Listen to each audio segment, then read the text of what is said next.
They say a man's true nature is revealed when power is placed in his hands, but in Yetunde's story, it was revealed when life itself depended on him. The night was heavy with silence. Yetunde sat on the cold floor of her home, her swollen belly tightening with pain. Each breath felt like fire. Each cry was swallowed by the walls of a house that no longer felt like home. She had endured months of quiet suffering, cooked when her body begged for rest, washed clothes when her back screamed in pain, and smiled through disrespect because she believed patience was a wife's crown. But on this night, patience would not save her. As labor pains tore through her body, Yetunde turned to the one man meant to protect her, her husband, Shagun. Not with anger, not with accusations, but with a desperate plea for mercy. Yet what she received was colder than the night itself. You didn't cook. You didn't wash my clothes. So you don't deserve help. Those words echoed louder than her cries.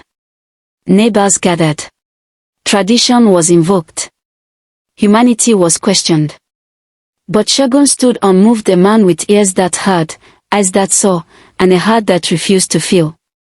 That night, a village would witness more than childbirth. They would witness the death of compassion and the painful birth of shame. This is not just Yetunde's story. It is a story of manhood tested, culture challenged, and a community forced to ask, what truly makes a man?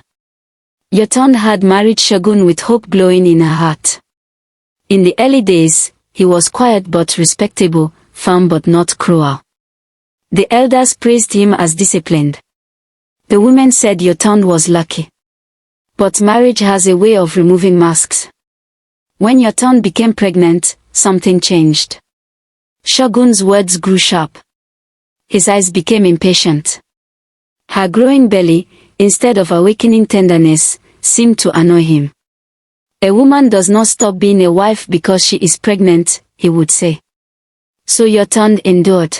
She woke before dawn to cook meals her body could barely stand to prepare. She washed clothes until her fingers trembled. When pain twisted her spine, she leaned against the wall and whispered prayers. Never once did she complain. In her heart, she believed suffering quietly was proof of love. That afternoon, the labor began. Rain tapped softly on the roof. Yetunde felt the pain low and deep, like a drum beating inside her. She tried to breathe through it. She tried to be strong. When she called Shagun, he did not rush to her side. He looked at the cold hearth. Where is my food? He asked. Another pain seized her. She clutched her belly and begged, please, take me to the hospital. Shagun scoffed. So now pain remembers you. When my stomach was empty, you forgot your duty. Yetunde cried, not loudly, not dramatically, but in quiet disbelief. Soon, neighbors gathered. Voices rose. Someone offered money. Someone offered a motorcycle. But Shagun folded his arms. I will not be embarrassed by a lazy wife. And so, against his will, the neighbors carried Yetunde away. At the hospital, doctors worked quickly. Sweat covered Yetunde's face. Pain tore through her body like a storm. But then a cry. A strong cry. A baby boy. Yetunde wept as joy and exhaustion collided. Her son lay on her chest, alive and warm. Shagun was nowhere to be found.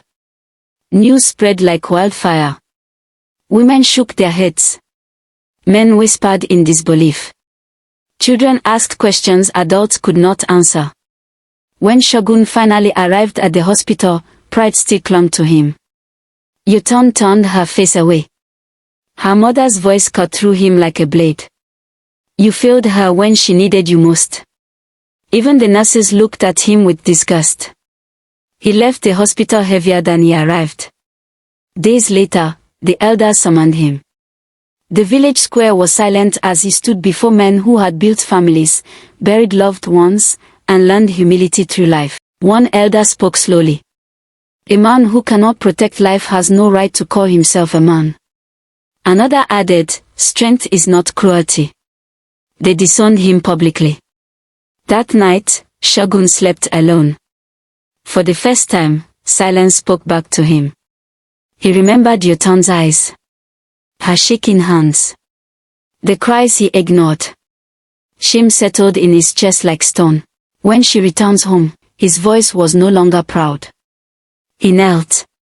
"I was wrong," he said. "Forgive me." But Yetunde said nothing. Days turned into effort. He cooked. He washed. He apologized to neighbors who barely listened. Change came slowly, but visibly. Yetunde washed carefully. But watching is not the same as healing. Each plate he washed reminded her of the nights he folded his arms. Each meal he cooked echoed the hunger of labor pains he ignored. Each apology reopened wounds that had never been treated.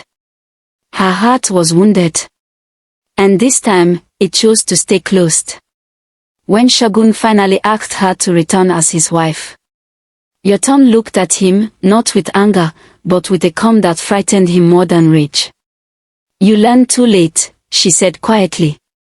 "My pain was your teacher, but I was not your lesson." She chose her son. She chose peace. She chose herself. And for the first time, Shagun realized something far more painful than shame. Some doors close forever, even after regret learns to knock. Days later, before dawn touched the village paths, Yetunde wrapped her child to her chest and left. No farewell. No announcement. Only quiet footsteps moving toward a new town where her name would not be tied to suffering. She chose a place where her son would learn strength without fear, love without conditions, and respect without begging. Behind her, the village slowly returned to normal, but Shagun never did. He remained. A man surrounded by people, yet permanently alone. Every cry of a child reminded him of the nights he chose pride over life. Every meal he cooked tasted of regret. Every silence asked the same question his heart could not escape. And he would live with it. Not for a season. Not for a lesson. But for a lifetime. Because some mistakes do not end in forgiveness, they end in memory. So pause for a moment and think. Did Shagun go too far with his wife? And if you were Yetunde, would you have forgiven him for what he did? Please tell us in the comment section, because your answer will help us understand what you think about this story.